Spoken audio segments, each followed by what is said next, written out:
So in the last step, we did the experiment on torsional vibration of single rotor system.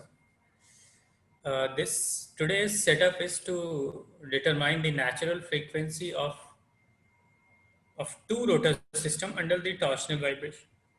So, or we are going to study the torsional vibration of a two rotor system.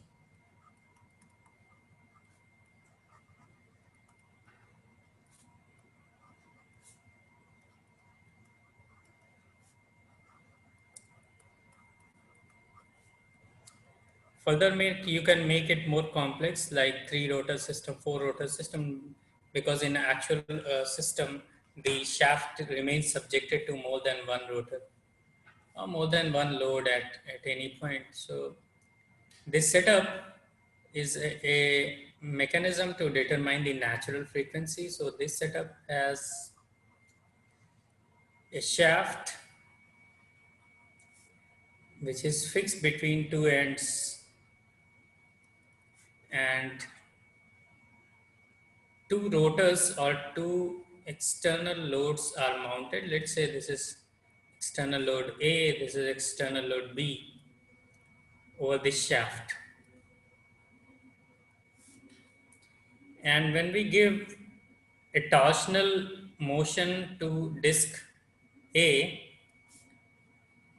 let's say it is in counterclockwise direction, and to disc B in clockwise direction, just opposite to the motion of A, then the shaft will start vibrating. We have just given a turn, counterclockwise turn to disc A and a clockwise turn to disc B.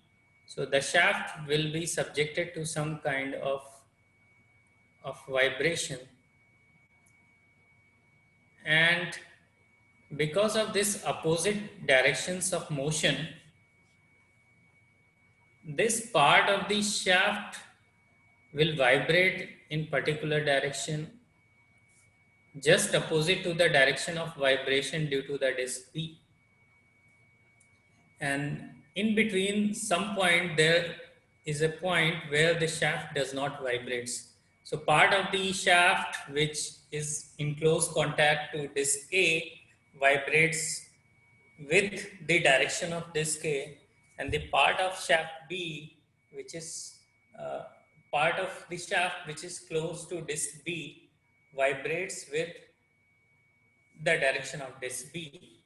And if we plot a amplitude curve, we will see that the shaft actually vibrates, but there is a point which does not vibrate, and this point is called node. So a node is a point on which there is no vibration. Also remember that here we are talking about two discs which are rotating in opposite directions. Okay. If both the discs rotate in the same direction, then there will not be any torsional vibration. So here, because we are talking about torsional, so it means that we are trying to move or turn one part of the shaft with respect to another part of the shaft. So some kind of torsion is being generated. Uh, Also, because this is the whole one shaft, let's say this whole length from one disc to another disc is L, and let's say the distance between disc A and node is LA. Okay.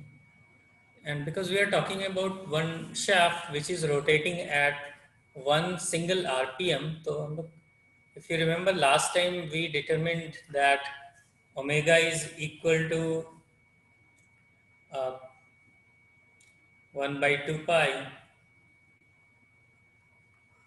under root Gj by Li. This we derived this in our earlier lab class. And because omega is same, so here you can say omega A is equal to omega B because we are talking about the same shaft.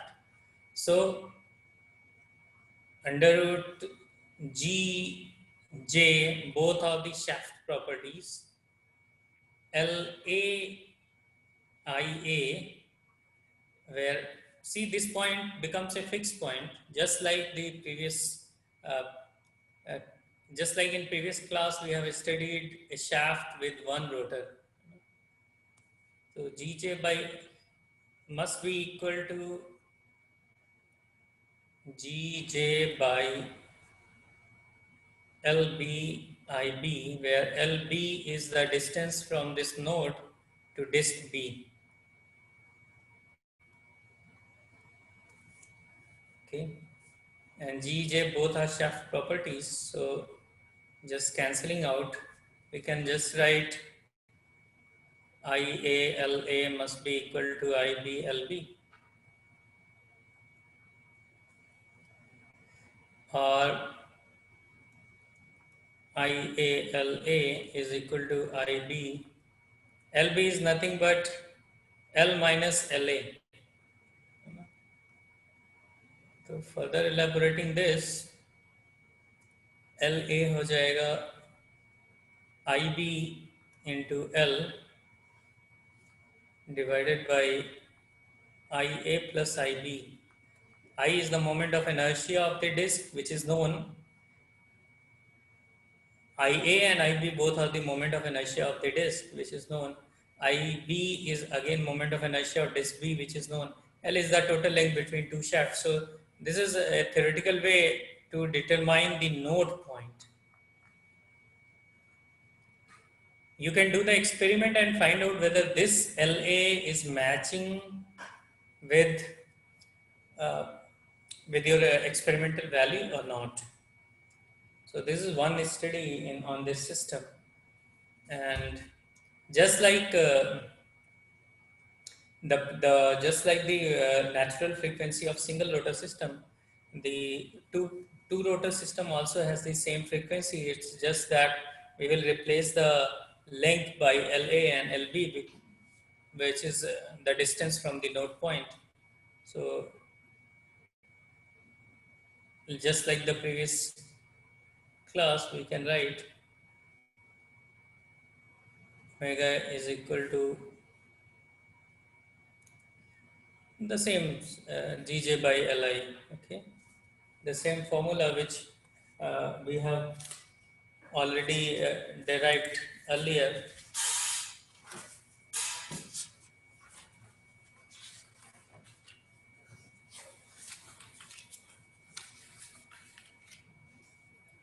Or we can just write the time scale value as 2 pi under root IA LA upon Gj. This is also equal to 2 pi IB LB Gj. So you can just do the experiments in order to determine this time, and then you can determine the natural frequency. Accordingly, you can verify these two things. You can verify the length of the node by using LA. This theoretical value must be equal to experimental value. Also, this time scale value must also be equal to experimental value. तो यहाँ से आप theoretical value निकाल सकते हो, और you can determine the same with experiments by doing the experiment on the two rotor system, and both must be same. Similar experiments you can do with multiple rotor systems. तो वहाँ पे determining the node point becomes a bit complex, but you can do it in similar manner. So all other values like mass moment of inertia, IA and IB are given. Similarly, the values of G and J, that is modulus of rigidity and polar moment of inertia, for the shaft is also given. So while doing this calculation, you must be aware that G, J, and L belongs to shaft, while I belongs to the disc. Okay.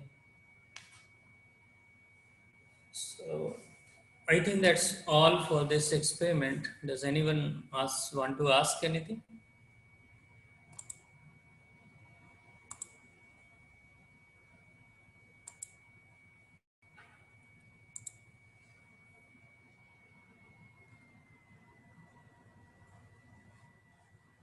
If not, then I will be ending this meeting. Vidit will share the videos